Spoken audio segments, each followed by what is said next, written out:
تمہیں مجھ سے کوئی کام ہے؟ ہاں. یہ عورت کون ہے؟ مجھے نہیں پہچانتی؟ نہیں.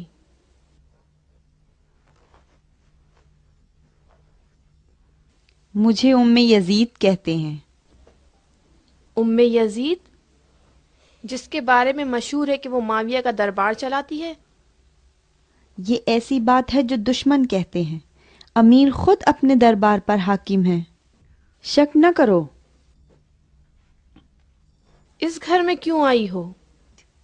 اس لیے کہ امیر کی عنایت اور وعدے کی تمہیں خبر دوں۔ میں نے اپنا ارادہ بدل لیا ہے، اب میں یہ کام نہیں کروں گی۔ جودہ، ہوشیار رہو، یہ امیر المومنین کی جانب سے تمہارے ساتھ بات کرنے آئی ہیں۔ یہ جان لو کہ معاویہ سارے عالم کا خلیفہ اور جانشین پیغمبر ہے۔ وہ جو چاہتا ہے عین اسلام ہے۔ جو امیر المومنین معاویہ کے راستے پر نہیں، وہ حق سے دور ہے۔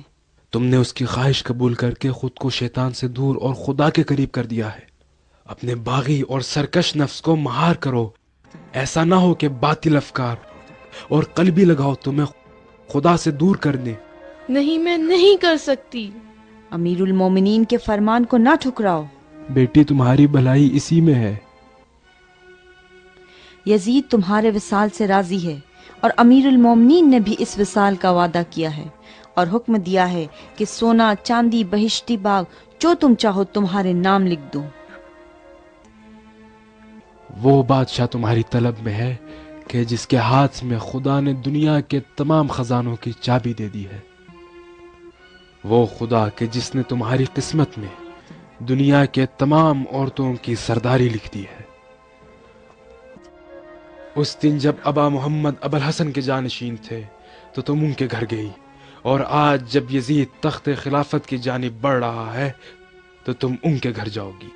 تمہیں عرب کی عورتوں کی سردار ہونا چاہیے۔ لڑکی، اس ستارے کو تمہارے لیے آسمان سے لیا ہے، اسے ٹھکراؤ نہیں۔ شک نہ کرو۔ میں کیسے یقین کر لوں؟ کس چیز کا؟ یہی کہ امیر اپنے وعدے کا پابند رہے گا۔ کیا چیز تمہیں مطمئن کرے گی؟ نہیں معلوم۔ میرے باپ نے کہا کہ وہ امیر کا دوست اور ہم پیمان ہے، اور امیر نے کبھی ان کے ساتھ بدعہدی نہیں کی، لیکن اب تو وہ مر چکا ہے۔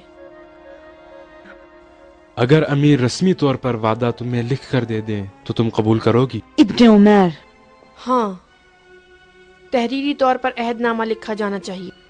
کوئی عہد نامے کی ضرورت نہیں۔ تمہیں میری بات پر اعتماد کرنا ہوگا، اور ابھی فیصلہ کرو۔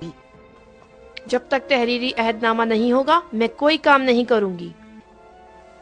یہ کام دیر یا سویر انجام پا جائے گا۔ اچھی طرح سوچ لو، خاص کر اپنی قسمت کے بارے میں۔